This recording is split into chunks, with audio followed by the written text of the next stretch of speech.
Depuis que vous avez décidé de vous séparer, de divorcer, tu vis un tsunami d'émotions, ce qui t'a quelque peu déstabilisé. Tu es passé par plusieurs phases et maintenant, tu retrouves un tout petit peu de paix. En tout cas, tu n'es plus dans la résistance, tu n'es plus dans le regret. Tu es en train de te poser la question de savoir comment tu peux tirer du positif de cet événement. C'est ce qu'on appelle la phase d'acceptation. Dans cette vidéo, je vais définir avec toi à quoi ressemble cette phase d'acceptation. Et en deuxièmement, nous allons voir quels sont les avantages à être dans cette disposition. Et à la fin de la vidéo, je te donnerai 2-3 pistes pour que tu t'épanouisses dans cette étape. Et bien sûr, je te raconterai comment moi j'ai fait.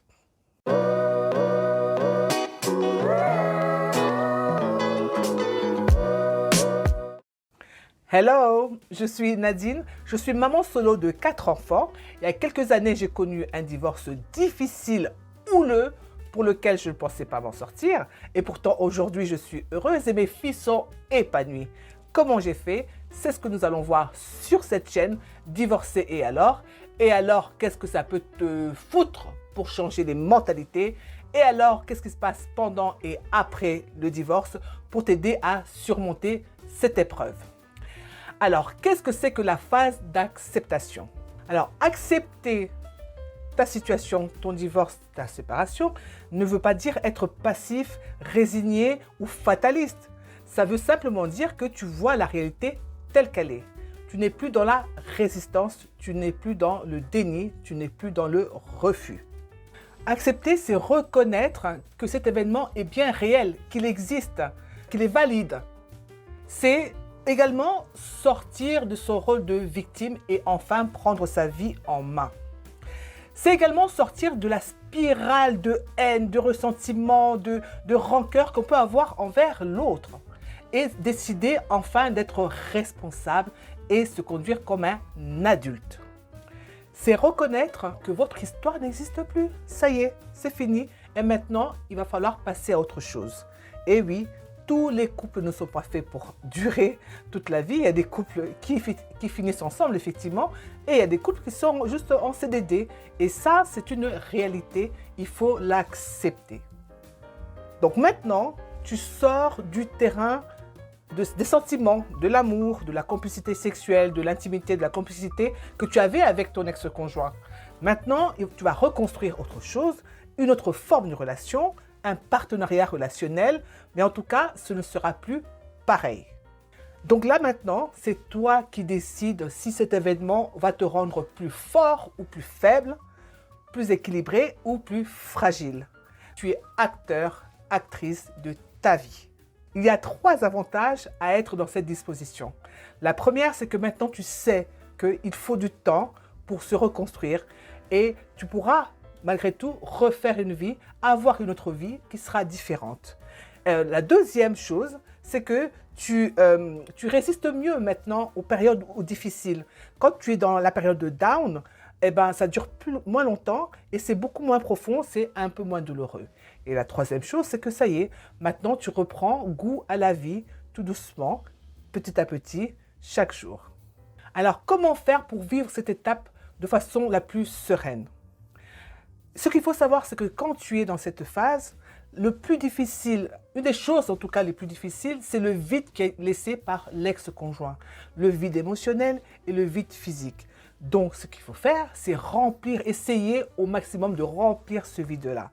Donc tu peux déjà réorganiser ta vie, t'occuper des choses que tu as laissées en suspens, par exemple gérer toutes les factures, continuer ton combat judiciaire, réorganiser la vie des enfants. Ça, ce sont des choses déjà qui vont t'occuper. Faire attention de nouveau à ta santé, faire du sport, faire une activité. Toutes ces choses-là sont des choses qui vont pouvoir t'occuper.